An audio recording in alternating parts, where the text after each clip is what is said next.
आप सभी महानुभावों को मेरा नमस्कार, सबको मेरा सादर प्रणाम। आज बाबा साहब का जन्मदिन है और हर वर्ष की तरह हम लोग इसे धूमधाम से मना रहे हैं,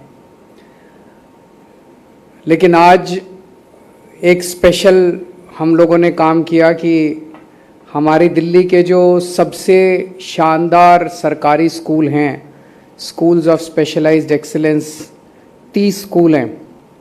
ये 30 के 30 स्कूल अब बाबा साहब अम्बेडकर जी के नाम से जाने जाएंगे।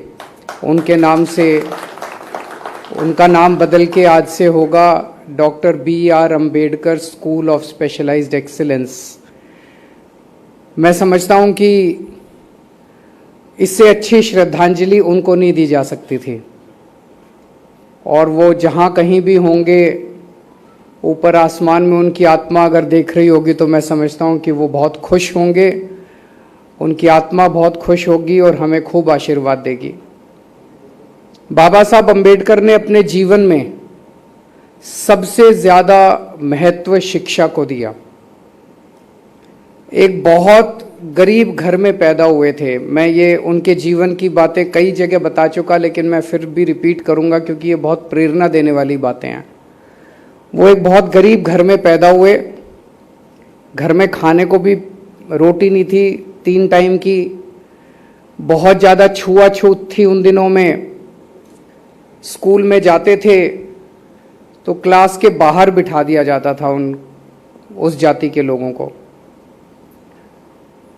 उस बैकग्राउंड से आके वो 1913-14 में कोलंबिया यूनिवर्सिटी PhD करने के लिए गए।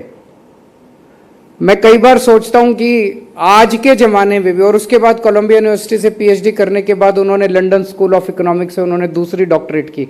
2 डॉक्टरेट विदेशी यूनिवर्सिटीज से उन दिनों में की। मैं सोचता हूं आज के ज़माने में भी जब हमारे पास सारे साधन हैं, सब कुछ है, आज के ज़माने में भी लंदन स्कूल ऑफ इकोनॉमिक्स में एडमिशन लेना अपने आप में बहुत बड़ी बात है।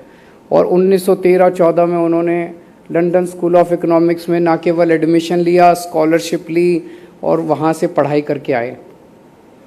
जिस बच्चे के घर में खाने को नहीं था, जिस बच्चे ने कदम कदम पे छुआछूत का बर्दाश्त किया, मैं आज तो आप गूगल खोल लो, इंटरनेट खोल दो, आपको सारी यूनिवर्सिटीज़ के बारे में पता चल जाता है। आपको इंटरनेट के ऊपर सारी यूनिवर्सिटीज़ के फॉर्म डाउनलोड करने को मिल जाते हैं। उस ज़माने में तो इंटरनेट भी नहीं था। उस बच्चे को बताया किसने होगा कि कोई कोलंबिया यूनिवर्सिटी भी है? उस बच्चे को बताया किसने होगा कि वो लंदन स्कूल ऑफ, उसका फॉर्म कहाँ से लाया होगा वो बच्चा? मैं तो ये सारी चीज़ें सोच सोच के हैरान रह जाता हूँ कि उस शख्स ने अपनी ज़िंदगी में क्या क्या हासिल नहीं किया। तो कई बार मैं सोचता हूं कि पिछले 100 साल में भारत ने जितने 100-150 साल में भारत ने जितने सपूत पैदा किए, सबसे महान उनमें भीमराव अंबेडकर जी थे। उनका सपना था, उन्होंने खुद अच्छी से अच्छी शिक्षा हासिल की और उनका सपना था कि भारत जब आज़ाद होगा तो हमारे देश के बच्चों को, चाहे गरीब का बच्चा हो चाहे अमीर का बच्चा हो, हमारे देश के हर बच्चे को अच्छी से अच्छी शिक्षा मिलनी चाहिए। अच्छी शिक्षा मिलेगी तभी देश तरक्की कर सकता है। लेकिन पिछले 70 साल के अंदर, 75 साल के अंदर आज़ादी के बाद हमारे देश में 2 तरह की शिक्षा प्रणाली शुरू हो गई। एक शिक्षा प्रणाली थी पैसे वालों के लिए और एक शिक्षा प्रणाली थी गरीबों के लिए।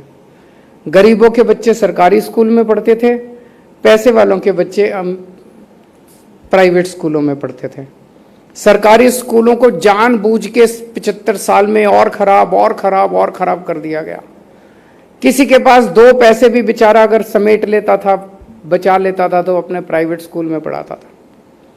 जब हमारी सरकार बनी, हमारे पास 2 मॉडल थे। कई लोग मुझे आके कहते थे कि आप एक कानून पास कर दो कि IAS अफसरों के, मंत्रियों के, नेताओं के बच्चों को सरकारी स्कूल में डलवाया जाए।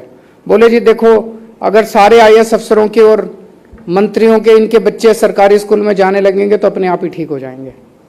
मैंने कहा हम ये मॉडल लागू नहीं करेंगे, हम दूसरा मॉडल लागू करेंगे। हम सरकारी स्कूलों को इतना अच्छा बना देंगे कि ये सारे लोग अपने आप अपनी इच्छा से अपने बच्चों को सरकारी स्कूल में भेजना चालू करें। जब हमने ये सोचा था और इस भावना को लागू किया, हमें उम्मीद नहीं थी कि इतनी जल्दी हम ये अचीव कर पाएंगे। 5 साल की सरकार में ही हम अचीव कर पाएंगे। 75 साल तक बाकी ये सारी पार्टियां, सारी सरकारें नहीं कर पाई। हमें लगता था काफ़ी टाइम लगेगा, लेकिन आप सब लोगों का, टीचर्स का सहयोग मिला, पेरेंट्स का सहयोग मिला, जनता का सहयोग मिला, बच्चों का सहयोग मिला, प्रिंसिपल्स का सहयोग मिला, आप सब लोगों के, ऑफिसर्स का सहयोग मिला। आप सब लोगों के सहयोग से हम लोगों ने इसे 5 साल के अंदर हम सब ने मिलके दिल्ली के स्कूलों को, सरकारी स्कूलों को इतना शानदार बना दिया। तो आज हालत यह है कि हमारे कई एमएलए ऐसे हैं जिनके बच्चे, हमने उनको फोर्स नहीं किया, वो इच्छा से अपने बच्चों को सरकारी स्कूल में पढ़ा रहे हैं। मैं कई वकीलों को जानता हूं जिनके पास खूब पैसा है, वो अपने बच्चों को इच्छा से सरकारी स्कूलों में, इस साल 4.25 लाख बच्चों ने अपने नाम प्राइवेट स्कूलों से कटवा के सरकारी स्कूलों में भर्ती करवाया। तो मुझे बेहद खुशी है कि बाबा साहब अम्बेडकर का जो सपना था कि इस देश के गरीब और अमीर बच्चों को एक जैसी अच्छी शिक्षा मिलनी चाहिए, वो सपना अब पूरा हो रहा है। एक दूसरी बात बड़ी अच्छी हो रही है आजकल इन दिनों में। पहले राजनीति हमारे देश में इतनी खराब हो गई है, इतनी खराब, गाली गलौज, गुंडागर्दी, ये वो, इतना, कई बार तो लगता है यार ये क्या हो रहा है, ऐसे थोड़ी देश आगे बढ़ेगा। लेकिन पिछले कुछ महीनों से एक अच्छी बात हो रही है, राजनीति के अंदर स्कूलों की बात होने लगी है, आपस में कंपटीशन होने लगा है। दिल्ली में कहते हैं, हम लोग कहते हैं हमारे स्कूल बड़े अच्छे, वो कहते हैं इनके स्कूल बड़े गंदे। हरियाणा में हम कहते हैं इनके स्कूल बड़े गंदे, वो कहते हैं अपने पहले दिल्ली के स्कूल देखो। फिर गुजरात में हम जाके कहते हैं देखो इनके स्कूल बड़े खराब, वो कहते हैं अपने दिल्ली के स्कूल संभालो। अच्छी बात है, अब तू मैं स्कूलों पे हो रही है, ये अच्छी बात है, इससे सुधार। कल मैं देख रहा था, अभी 2-3 दिन से हमारी विरोधी पार्टियों के लोग दिल्ली के स्कूलों में घूम घूम के हमारी कमियां निकाल रहे हैं। तो एक एमपी को मैंने देखा, एक बाथरूम में गया, बाथरूम में एक टाइल टूटी पड़ी थी, उसके सामने खड़े होकर उसने फोटो खिंचवाई, देखो केजरीवाल के स्कूलों का क्या हाल है, टाइल टूटी पड़ी है। तो मैंने कहा इनका बुरा नहीं मानना, मैंने ऑर्डर किया भाई ये टाइल लगवाओ, तो हमने टाइल लगवाई। फिर एक एमपी को देखा, वो बोला देखो केजरीवाल, वो एक दीवार पे व्हाइट वॉश नहीं हुई पड़ी थी, बोला देखो केजरीवाल की दीवार कितनी खराब है, तो हमने दीवार ठीक कराई। तो वो कहते हैं निंदक नियरे राखिए, तो जो जो कमियां निकालेंगे, हम इनकी बुराई नहीं करेंगे, हम वो सारी, हमने तो कहा इनको कि जो जो कमियां, आप घूमो स्कूलों में, हम कई राज्यों में जाते हैं उनके स्कूल देखने के लिए। मनीष सिसोदिया जी 2-3 राज्यों में गए तो उन्होंने इनको गिरफ्तार कर लिया, क्या जरूरत है भाई गिरफ्तार करने की। हम तो कहते हैं भाई आओ देखो, हमारे बिना ही चले जाओ, देखो सारे स्कूल देखो, कमियां निकालो हमारी, हम उन कमियों को ठीक करेंगे। तो ये बहुत बड़ी, आज बाबा साहब अम्बेडकर को हम श्रद्धांजलि दे रहे हैं कि देश की राजनीति में शिक्षा एक बहुत बड़ा मुद्दा बनता जा रहा है, स्कूल बहुत बड़ा मुद्दा बनता जा रहा है। अब जो नैरेटिव है राजनीति का, वो धीरे धीरे शिक्षा और स्वास्थ्य के ऊपर शिफ्ट हो रहा है। मैं एक बार फिर आज आप सब लोगों को बाबा साहब अम्बेडकर के जन्मदिन के अवसर पे बहुत बहुत बधाई देता हूं, और सभी टीचर्स को मैं बधाई देता हूं, शुक्रिया अदा करता हूं दिल्ली के लोगों की तरफ से कि जितना शानदार आप लोग काम कर रहे हैं, पूरे देश को आप पे गर्व है। Thank you.